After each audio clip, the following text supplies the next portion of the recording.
Hey guys, मैं Zair and फिर से आ गई मैं ज्ञान बांटने के लिए। तो प्लीज़, सिंस आज का वीडियो उस टॉपिक पे है जिस टॉपिक को लेके काफ़ी सारे लोग सेंसिटिव है, तो आई वुड एडवाइस कि अगर मेरी बातें आपको अच्छी ना लगे, please move on, please do not accept it, you are free to reject it. कोई आपको ज़बरदस्ती नहीं बोल रहा है कि मेरी बातें सुनो, या फिर मैं ये नहीं बोल रही हूँ कि मैं दुनिया की सबसे इंटेलिजेंट इंसान हूँ, सबसे एक्सपीरियंस्ड इंसान हूँ, तो मेरी बातें 100% सही है, ठीक है। So take it if it matches your reality, otherwise don't. But I felt like addressing a lot many misconceptions जो कि ट्विन फ्लेम, सोलमेट्स एट्सेट्रा को लेके बोली जाती हैं। काफ़ी चीज़ें जो लव मैरिज, अरेंज मैरिज को लेके बोली जाती हैं, एंड जनरल मिसकंसेप्शन जो चल रहा है। फर्स्ट ऑफ ऑल तो soul mate, who is a soul mate for you? We have taken birth in groups, okay. तो एक टाइमलाइन में एक ग्रुप सोल्स क्रिएट किए गए यूनिवर्स के थ्रू।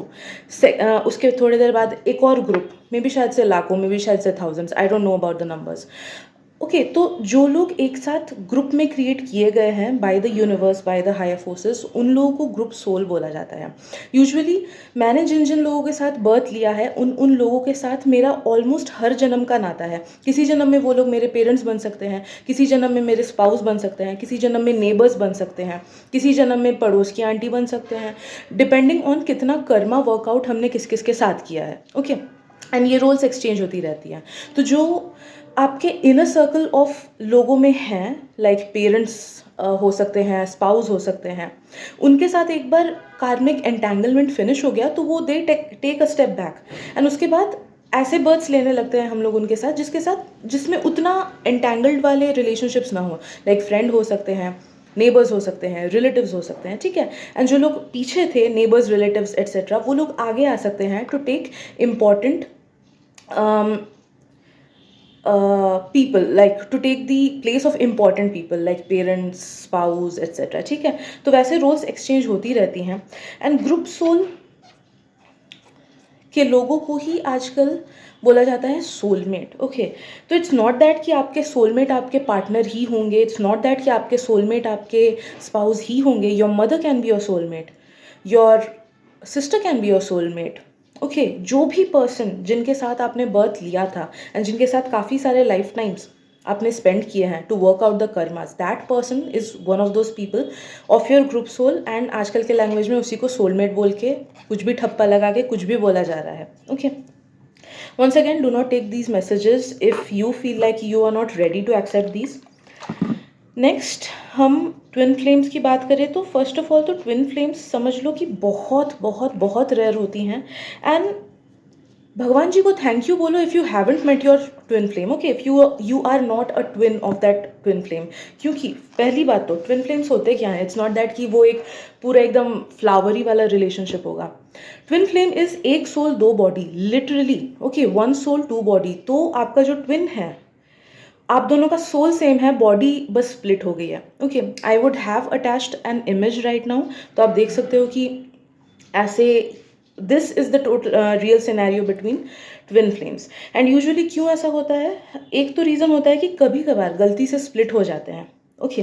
एंड एक ट्विन एक जगह पे, दूसरे ट्विन एक जगह पे, हमारी एक बॉडी एक जगह पे, दूसरी बॉडी दूसरे जगह पे। एंड कभी कभी ये हमारा सोल जानबूझ के ऐसा करता है ताकि वो दो कर्मा एक साथ वर्कआउट करे, एंड ताकि वापस से जब when our soul leaves the body and goes into the higher realm, तब उसका कर्मा और इजी वे में वर्कआउट हो जाए एंड वो और आगे बढ़ सके अपने स्पिरिचुअल जर्नी में, okay. Because at the end हर एक सोल का पर्पस निर्वाणा होता है, राइट। तो एक ही बार में एक एक बर्थ में एक बॉडी के थ्रू हम जितना कर्मा वर्कआउट करते हैं, ऑब्वियसली अगर दो बॉडी एक ही टाइम पे हमारे पास हो तो डबल कर्मा वर्कआउट होता है। नेगेटिविटीज़ झेलते हैं, नेगेटिव कर्मा को लेट गो करते हैं, पॉजिटिव कर्मा बढ़ाने के चांसेस होते हैं, okay. So it's double workout.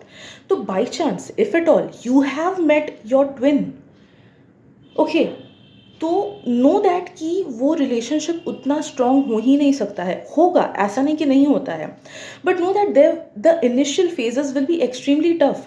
क्योंकि आपने जन्म ही लिया है अपने नेगेटिविटीज़ को निकाल के उसको वर्कआउट करने के लिए।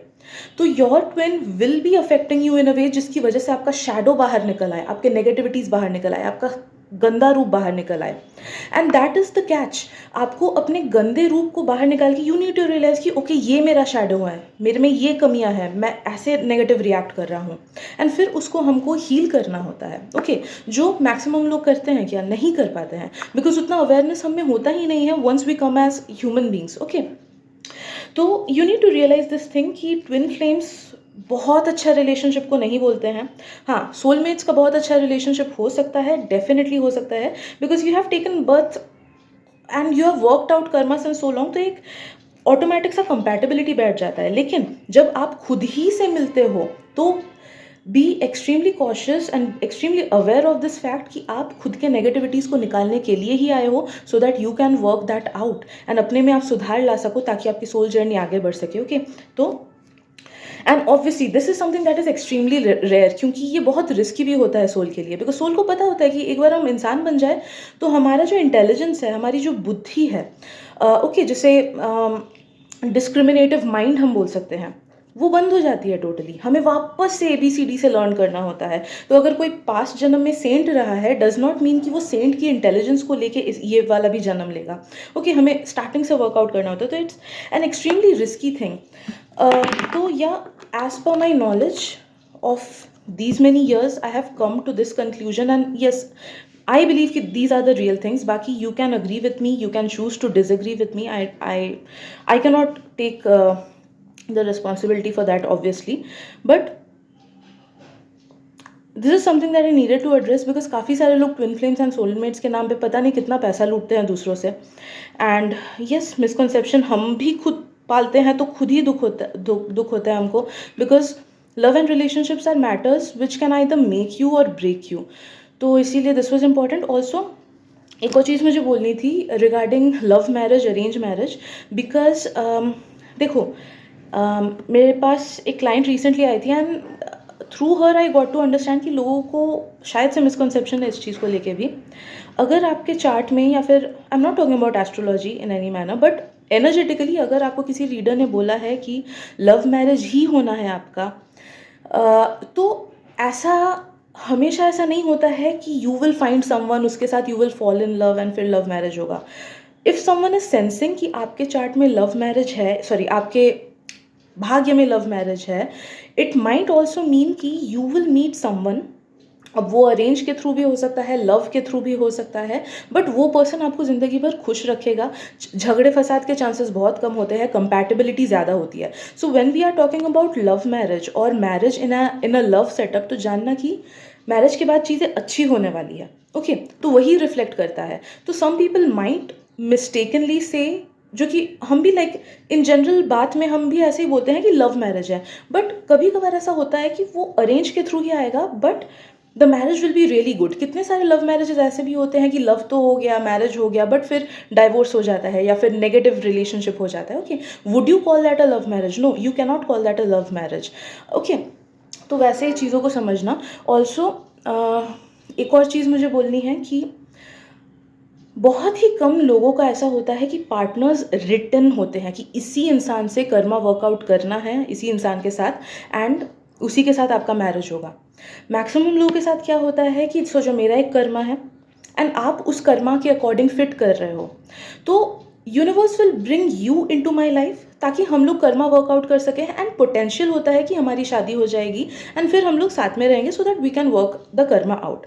लेकिन सोचो यूनिवर्स ने आपको एंड मेरे को साथ में लाया, but I chose to take certain steps जिसकी वजह से आप हर्ट हो गए, या फिर आपने कुछ ऐसे स्टेप्स किए जिसकी वजह से मैं हर्ट हो गई, तो पोटेंशियल ये भी होता है कि वो रिलेशनशिप ब्रेक हो जाएगा। ओके बट यूनिवर्स सिमिलरली आपके लाइफ में किसी और को लाएगा जो आपके कर्मा को फिट करता है, मेरे लाइफ में किसी और को लाएगा जो मेरे कर्मा को फिट करता है। Okay so nothing is most of you people, nothing is written in stone in case of love and relationships, ठीक है, क्योंकि हमें फ्री विल दिया गया है एंड हमारा फ्यूचर चेंज होता रहता है depending on how we exert that free will. हम क्या क्या स्टेप्स लेते हैं, हम कैसे कैसे अपने पार्टनर को हर्ट करते हैं। एट टाइम्स कभी ऐसा होता है कि रिलेशनशिप स्टार्टिंग में बहुत अच्छा है, बट फिर हर्टिंग होते होते ना, एंड इंसान तो उतना जल्दी खुद को हील नहीं करता है, तो इतना हर्टिंग हो जाता है अंदर अंदर कि फिर सोल डिसाइड करता है कि नहीं, अब अगर और एक दूसरे को इन दोनों लोगों ने हर्ट किया ना तो नेगेटिव कर्मा आने लगेगा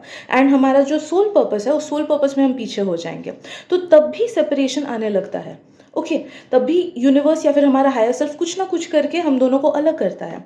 सो take it as a given कि कोई भी चीज़ टैरो में स्पेशली लव एंड रिलेशनशिप्स को लेके सेट इन स्टोन नहीं है, क्योंकि लोगों की प्रवृत्ति चेंज होती है, लोगों के एक्शंस चेंज होते हैं, लोगों का नेचर भी चेंज होता है। ओके, तो you cannot take it as a given कि अगर ये लिखा ही हुआ है तो यही होगा। You also need to understand कि 90% of our lives is dictated by our free will, and अगर उस फ्री विल में किसी ने अच्छे से अपने फ्री विल को यूज़ नहीं किया, ख़राब चीज़ किया, तो कुछ ना कुछ करके नेगेटिव कर्मा क्रिएट होता है एंड फिर सिनेरियोज वापस से उलट पुलट हो जाती है। ओके, सो या आज की चीज़ों में यही मुझे बोलना था। I hope it reaches to all those people जो अभी इस लेवल पे हो कि आप इस चीज़ को समझ सको। ओके, अदरवाइज जो लोग इस चीज़ को एक्सेप्ट करने के लिए रेडी नहीं होंगे, I do not want this reading to reach this video to reach to them because that does not fit their reality. Anyhow, thank you so much for your presence and I am sending you lots of love, light and blessings.